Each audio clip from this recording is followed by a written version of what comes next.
What's up guys, welcome to today's video. Today we have a video here called Why I Left the UK 4 times and Will Never Go Back. Let's get right into it guys, this should be a banger. Right, every day I'm seeing more and more videos on YouTube from people leaving the UK or planning to leave the UK. And if you clicked on this video, I'm guessing you're one of them. So if you're thinking of leaving the UK but you're still not sure, here's the punchline: do it. And if you've got a bit more time, stick around, because today I'm going to share my story. Because I'm the OG of leaving the UK. I've done it 4 times. Alright, that was a good intro for the video. And I want to say that even I've had thoughts of leaving the UK and stuff like that, because the way I'm seeing the government moving is just wild out here. I just don't see what is the benefits of getting jobs that's not really good paying jobs and then getting taxed like crazy. But that's one of the reasons why I'm just trying to do something online, focus on the YouTube channel, just so we can make more remote work, if you know what I mean. So I can choose to go where I want, and as long as I've got a good internet signal, I'm pretty much going to be solid. But yeah, let's continue with the video.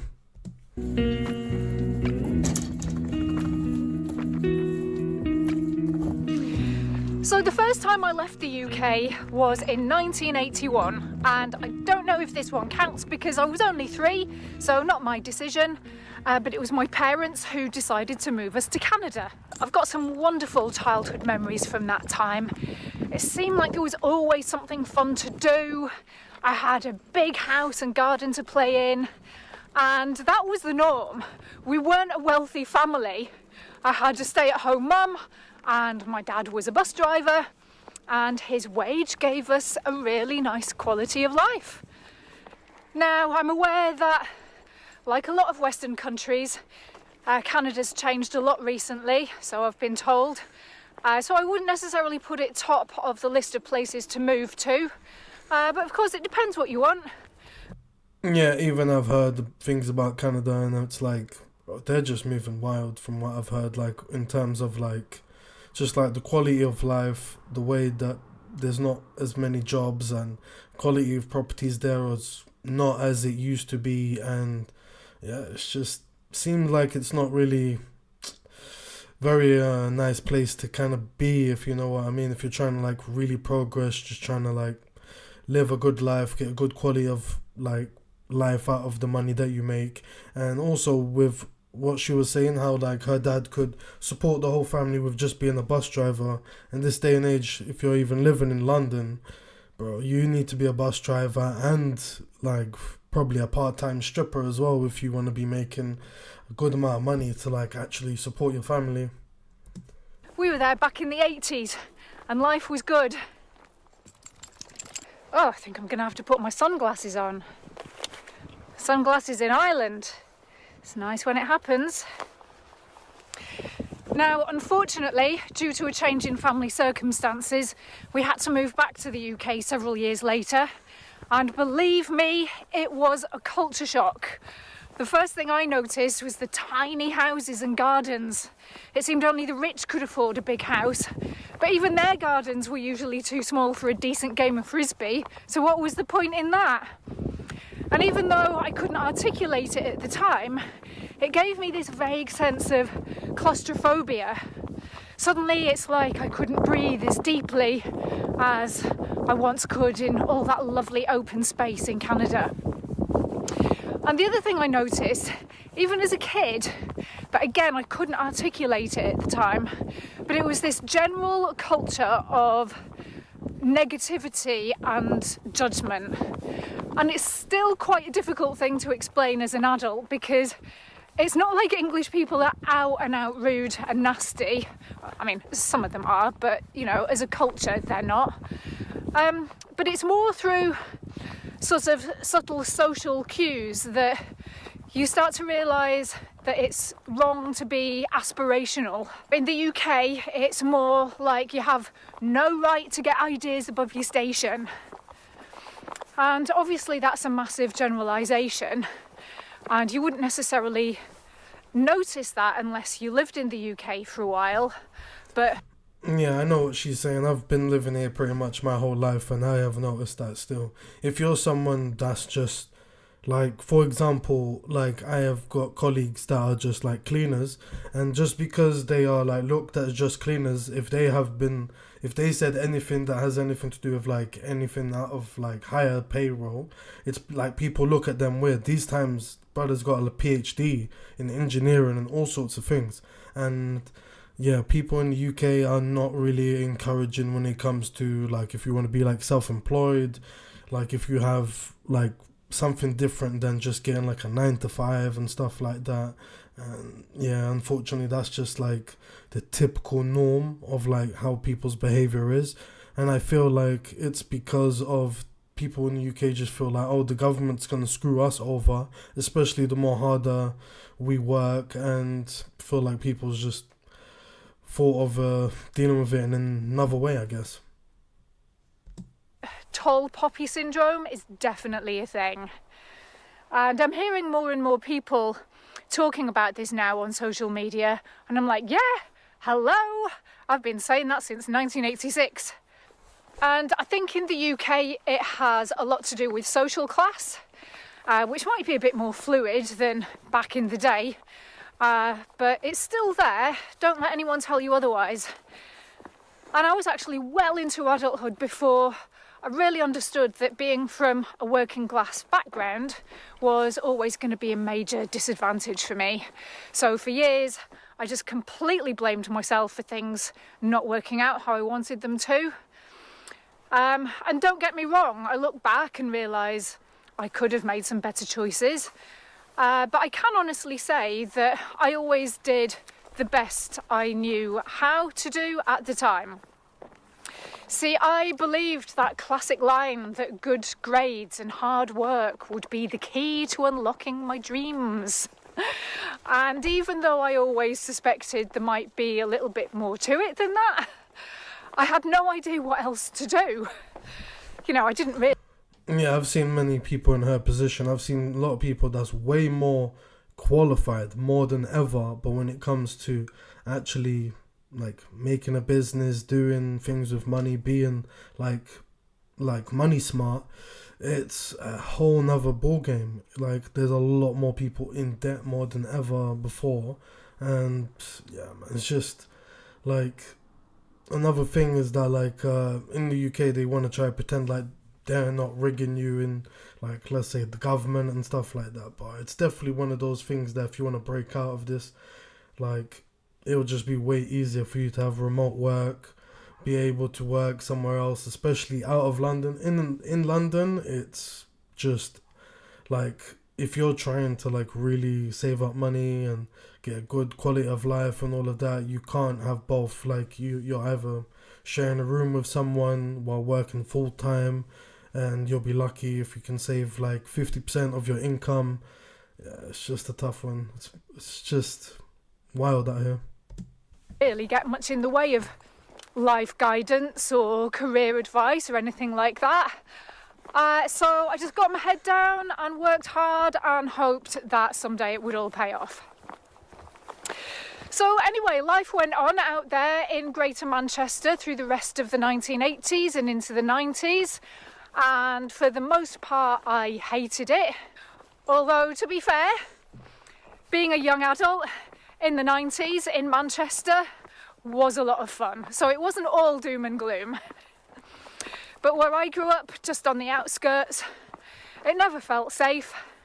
There was a lot of vandalism, gangs of kids hanging around, and just seedy goings on in general. So fast forward a few years, I went to uni, met my boyfriend, and afterwards we ended up in bloody Brighton, of all places. We were both quite arty, alternative young people back then, so off we went with a few £100 in the bank and the hope of finding our way in the world. And you also have to remember this was in the year 2000, so the internet hadn't really taken off properly. It's not like we could do much research in advance. I mean, that's the fantastic thing about today. You can learn so much about a place and find so many opportunities online. Anyway, Brighton was a real mixed bag of being lots of fun, but also quite depressing. Yes, there was lots going on, and that was great, but somehow decent jobs were hard to find. And I occasionally considered finding a job up in London. I certainly couldn't afford to live there, but I had a friend who lived in Brighton, commuted up to London for a job with a slightly better wage. But I don't know, maybe I lacked ambition, but by the time you'd paid the train fare and spent 3 or 4 hours of your day commuting, it never seemed worth it to me.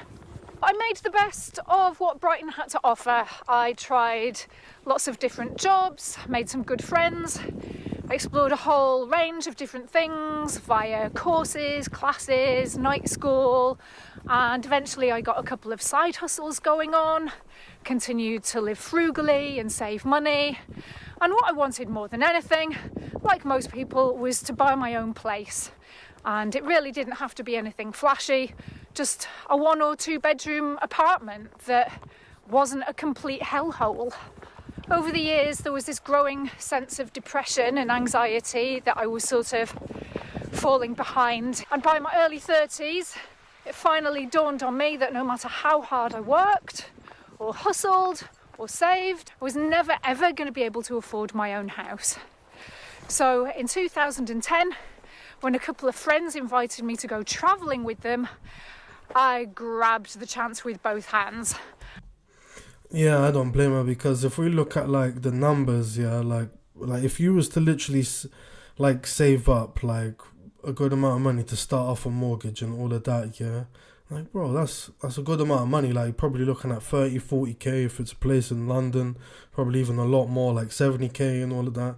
And like bro, there's a lot of countries that if you literally use that, you would just flat out buy the house with some land, like bro, you'll just get way more for your money. Even if you go from like out of London, it can just be dramatic. As long as you stay out like the major cities and stuff like that, you'll be pretty solid. And bro, like it's gone to a point that like people just wanting to leave all of the UK in general. Like whatever you make, these guys are looking to tax a good percentage. And the amount of money you're making is not like it's not like you're gonna like make, like even if you make over like literally 30-40k, like bro, these guys are looking to tax you a good amount. And if we even get around 50k a year, bro, it's literally like 50%, like 40-50% of your money. Like how can they even make that even reasonable? You're not making over 100k. Like even I will argue, even if it was making like 100k, they shouldn't even get like more than 20-25%. Like I don't see why like all of this is going on, like, and any excuse that they give is just BS, quite frankly. Oh, but yeah. I quit my crappy job, ended my unhappy relationship, gave everything away, and I packed a rucksack and booked a one-way ticket to Kathmandu. And it was effing terrifying, but also exhilarating, and by far the best decision I've ever made.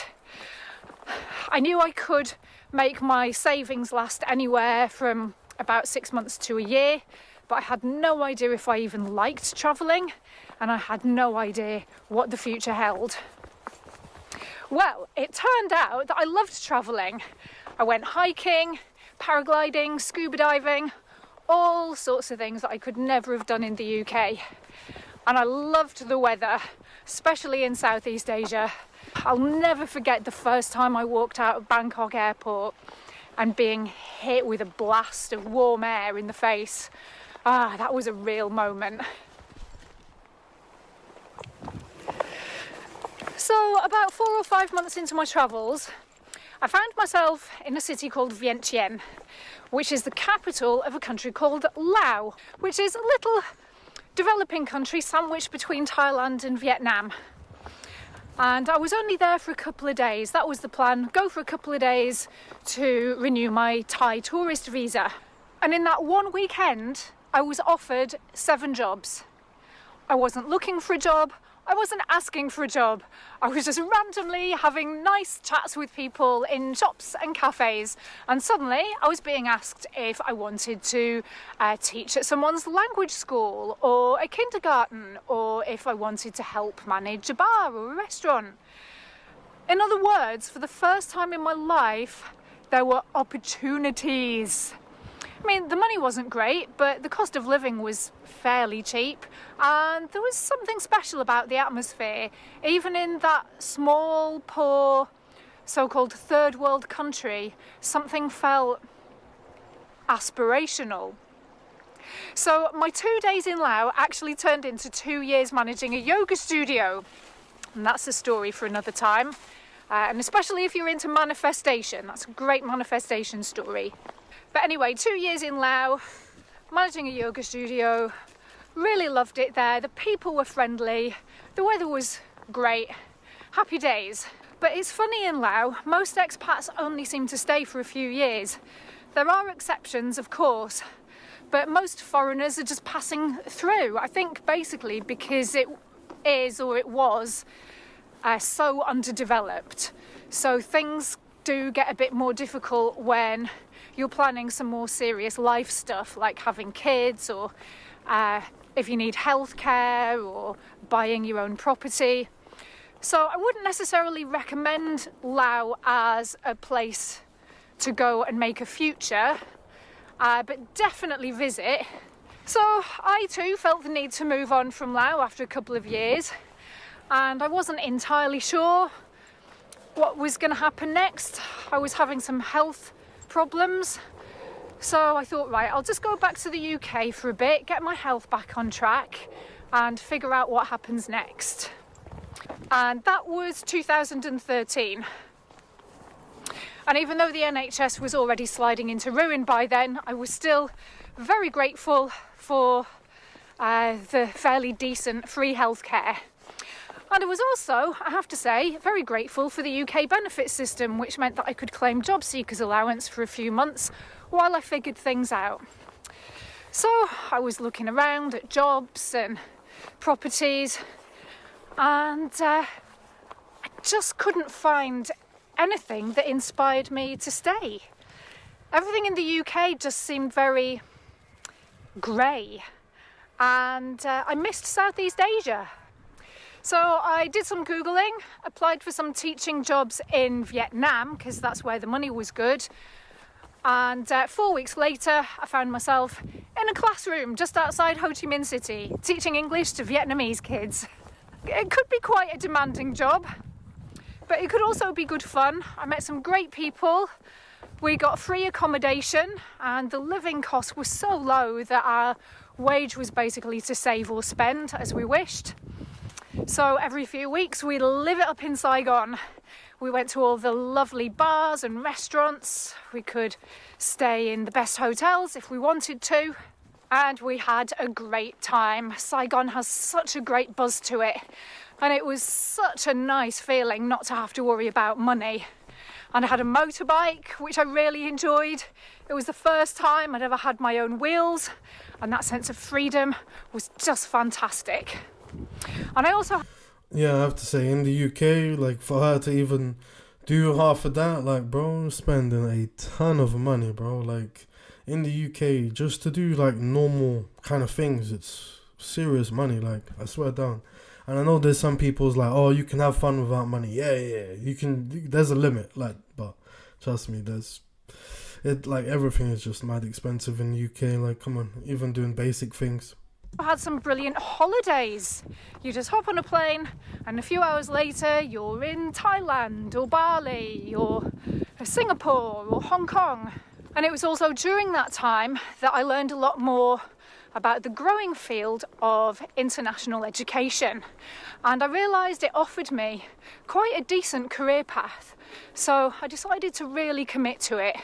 I upgraded my teaching certificate, and then I decided to do a master's degree. And some of the best universities in the world for that were back in the UK.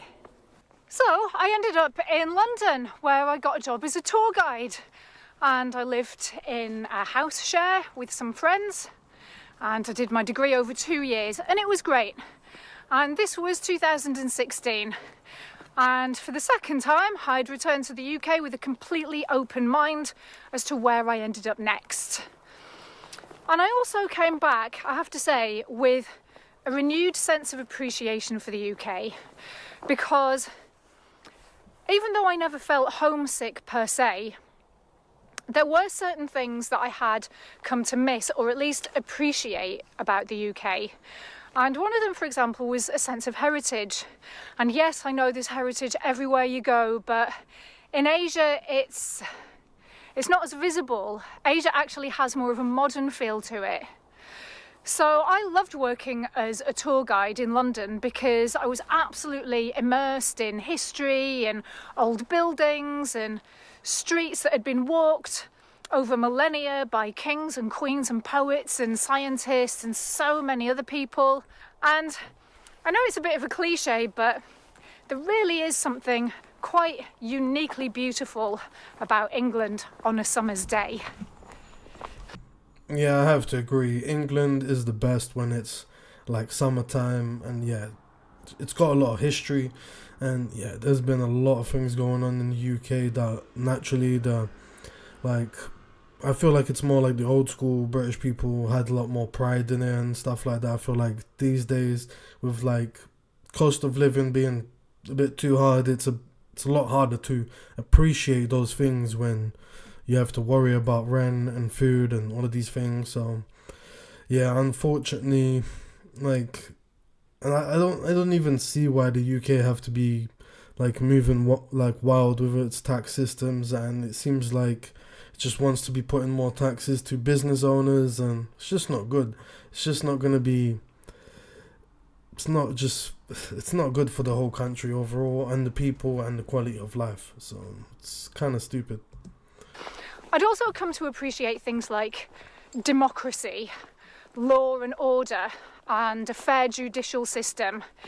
These are things that provide a sense of stability and trust in society, and it's very easy to take that for granted until you see what life can be like for people in countries without them. So anyway, there I was, quite happy, working and studying away towards a better future, and I was enjoying time with my friends and being able to hop on a train and go and see my parents. And someone very special to me had some serious health problems at that time, which was concerning. So all this is to say that once again, I thought maybe, just maybe, I could finally make a decent life for myself in the UK. Now I'm older, more experienced, more qualified. So I looked around at jobs and properties, and things had noticeably got tougher since 2013. However, I did find a few jobs that seemed like a good match that might just be able to enable me to save a deposit for a small flat if I continue to live like a hermit and live with my friends for another few years. So I sent off my CV and application forms, and crickets. Radio silence. Either rejection or nothing at all. So it was back to Google searches and Skype interviews at weird times of night due to time differences. And this time I was offered what appeared to be a very nice teaching position in Malaysia. That wasn't necessarily the best paid, but it seemed like a great opportunity. Now, for reasons I won't go into today, that job in Malaysia turned out to be awful, but don't let that put you off. Malaysia has a lot going for it. I was just unlucky and ended up in a bad job, which can happen anywhere. Just don't ignore the red flags like I did. Yeah, but it's wild how she got a job in Malaysia before in London, bro. Like, and this is true. Like, it's so hard for people to actually get jobs. Like, and I've been working at places. It's not like the managers there are doing mad interviews regularly and stuff like that.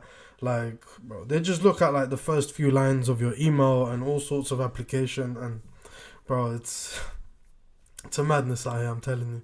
Anyway, 3 years in Malaysia, half of which was during a very strict lockdown, basically resulted in me getting complete burnout in my teaching job, and all sorts of other things changed during the pandemic. My personal circumstances changed, and honestly I was just exhausted and wanted to be close to my family. So still based in Malaysia, I looked online for jobs and rentals back in the UK, and by that point, this was 2020, 2021, it was just hopeless. The UK, my own country, was basically off limits. I ended up having a good long chat with my parents, who were still based in the UK and also unhappy there. And so before I even left Malaysia, we came up with a plan. We decided to pool our resources and buy a house somewhere that would be big enough for the three of us to live in comfortably, preferably somewhere with a large garden or a bit of land if possible. Now, again, that wasn't something we could comfortably afford in the UK, so the question was where? And we considered a few different places before settling on Ireland. Now, Bro, it's wild how like three people together still can't get one place. Like, this is how difficult it's been. reasons for that probably warrant a whole separate video, but let's just say for us, where we were all up to in our lives and what we needed, it ticked a lot of boxes at the time. So back in 2021, we found a 4-bedroom house on an acre of land, which cost us about 80% less than what something similar would have cost in the UK. And so, at the ripe old age of 44, I found myself living with my parents again, which I must admit I never predicted would be part of my life plan in middle age, but here we are. And like every set of circumstances, there are certain challenges to living here, but for the most part it suits us pretty well. And I can put my hand on my heart and say I really did try to make a good life for myself in the UK. It just didn't happen for me. And at this stage, I think it's unlikely I'll ever go back. These problems I've mentioned, the cost of living, the lack of opportunities, they're only getting worse. And even those things, those bigger things. Yeah, this is true. Things are just going to be looking like it's getting worse, especially when the government is just pushing away anyone that wants to like make money in the UK, and it's just stupidness, man. We just got embarrassing leaders that they're not even proper leaders, but they're just in that position, bro. Like, they're just complete joke, mans. They don't even know like how to run a country, quite frankly. And unfortunately, like, and what she's doing, she's been working, she's like a normal person, if you know what I mean. Like, and she still can't get a fucking place. So imagine how most people feel when it's like they're not earning as much. That, like, bro, it's just so rigged in the UK. But yeah, guys, if you enjoyed this video, please smash like, comment down below, and yeah, guys, hopefully you enjoyed. But yeah, I'll catch you all in the next one, and comment down below on what you think of the state of the UK. And yeah, hopefully it gets better soon. Bye, guys.